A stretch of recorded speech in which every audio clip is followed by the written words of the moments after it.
సమరం health channel ప్రేక్షకులకు స్వాగతం. ఈరోజు మనం చలికాలంలో శ్రీరామ రక్ష విటమిన్ సి అనే అంశం గురించి తెలుసుకుందాం.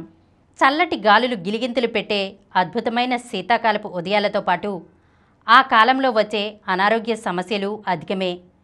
వెచ్చదనపు మాధుర్యాన్ని చూపించే చలి సాయంత్రాలకు జతగా వైరస్ల దాడి కూడా ఎక్కువే.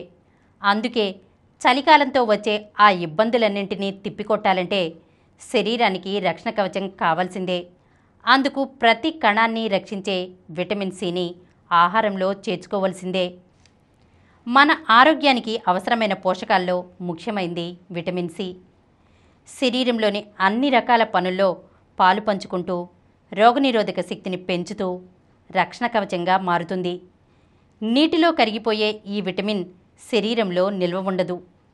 ఇదుండే ఆహార పదార్థాలని రోజూ తింటేనే దీనివల్ల కలిగే లాభాల్ని పొందవచ్చు. ముఖ్యంగా చలికాలంలో నెమ్మదించే జీర్ణ వ్యవస్థ పనితీరును ఇది మెరుగుపరుస్తుంది. ఇంకా శరీరం ఐరన్ని శోషించే శక్తిని విటమిన్ సి పెంచుతుంది. ఇమ్యూన్ బూస్టర్లా పనిచేసే ఈ విటమిన్ చర్మానికి అవసరమైన తేమను అందిస్తూ పొడిబారకుండా చేస్తుంది. శరీర ఉష్ణోగ్రతల్ని నియంత్రిస్తుంది. వైరస్లతో పోరాడే తెల్ల కణాల్ని బలోపేతం చేస్తూ శరీరం వ్యాధుల బారిన పడకుండా కాపాడుతుంది. రకరకాల ఇన్ఫెక్షన్ల నుంచి పోరాడే శక్తి దీని సొంతం. విటమిన్ సి చర్మం, రక్తనాళాలు ఆరోగ్యంగా ఉండటానికి అత్యవసరమైన కొలాజన్ ప్రోటీన్ని తయారు చేస్తుంది. ఎముకల దృఢత్వానికి ఉపయోగపడుతూనే ప్రమాదాల్లో ఎముకలు విరగకుండా కాపాడుతుంది. అంతేకాదు బోన్ రిపేర్లోనూ ఇది పాలుపంచుకుంటుంది. విటమిన్ సి శక్తివంతమైన యాంటీఆక్సిడెంట్ కూడా. క్యాన్సర్ కణాల పెరుగుదలను అడ్డుకోవడంలో ముందు ఉంటుంది. గుండె జబ్బుల్ని అరికడుతూనే రక్తపోటును క్రమబద్ధీకరిస్తుంది. గాయాల్ని, వాటి ద్వారా అయ్యే మచ్చల్ని మాన్పుతూ చర్మ కణాల్ని బాగు చేస్తుంది విటమిన్ సి. జపాన్ శాస్త్రవేత్తలు చేసిన ఓ పరిశోధనలో విటమిన్ సి కేవలం చర్మ నిగారింపుకు మాత్రమే కారణం కాదని, డిఎన్ఏలో మార్పులు జరిపి ఎక్కువ కాలం మనల్ని యవ్వనంగా ఉంచుతుందని బయటపడింది. కంటి ఆరోగ్యానికి ఈ విటమిన్ అవసరమే. కంటి సమస్యల్ని దరిచేరనివ్వదు. హార్మోన్ల అసమతుల్యతను నియంత్రించడంలోనూ ఇది ముఖ్యమైన పాత్రను పోషిస్తుంది. విటమిన్ సిని హ్యాపీ విటమిన్ అని కూడా పిలుస్తారు. ఎందుకంటే మానసిక ఆరోగ్యానికి దీనివల్ల ఎన్నో ప్రయోజనాలు ఉన్నాయని పరిశోధనల్లో బయటపడింది. ఒత్తిడి, ఆందోళనల్ని తగ్గించి హుషార్ని తీసుకొస్తుంది. దీని లోపంతో ఉన్నవాళ్ళు నిరాశగా, అలసటతో ఉన్నట్లు అధ్యయనాల్లో తేలింది. మెదడు పనితీరును సరిచేస్తూ వయసుతో పాటు వచ్చే జ్ఞాపక శక్తికి సంబంధించిన సమస్యల్ని కూడా చూస్తుంది.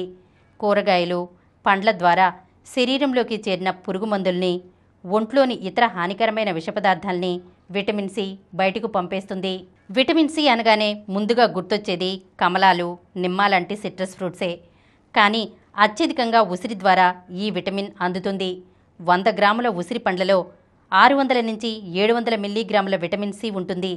వ్యాధులకు కళ్ళెం వేసే ఉసిరిని సర్వరోగ నివారణగా అందుకే చెబుతారు. ఇంకా జామ, బొప్పాయి, పైనాపిల్, కివి, స్ట్రాబెర్రీల్లోనూ విటమిన్ సి ఎక్కువగా ఉంటుంది. కూరగాయల్లో పసుపు, ఎరుపు, ఆకుపచ్చ, బెల్ పెప్పర్ల ద్వారా విటమిన్ సి సమృద్ధిగా దొరుకుతుంది. ఒక పెద్ద సైజు ఎల్లో పెప్పర్లో 342 మిల్లీగ్రాముల విటమిన్ సి ఉంటుంది. ఇంకా బ్రకోలీ, క్యాబేజీ, క్యాలీఫ్లవర్, మిరప, పాలకూర, ఇతర ఆకుకూరల్లోనూ ఇది దండిగానే ఉంటుంది.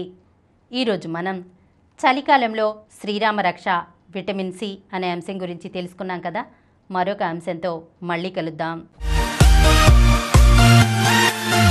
ఈ కార్యక్రమం మీకు ఎంతో నచ్చింది కదా. ఇటువంటి మరిన్ని వీడియోల కోసం అనతి కాలంలోనే 20 కోట్లకు పైగా వ్యూస్ సాధించిన సమరం ఛానల్ సమర్పించు సమరం హెల్త్ ఛానల్కు సబ్స్క్రైబ్ చేయండి, లైక్ చేయండి, మీ ఫ్రెండ్స్కి షేర్ చేయండి. అలాగే ప్రక్కనున్న గంట సింబల్ని ప్రెస్ చేయడం మర్చిపోకండి.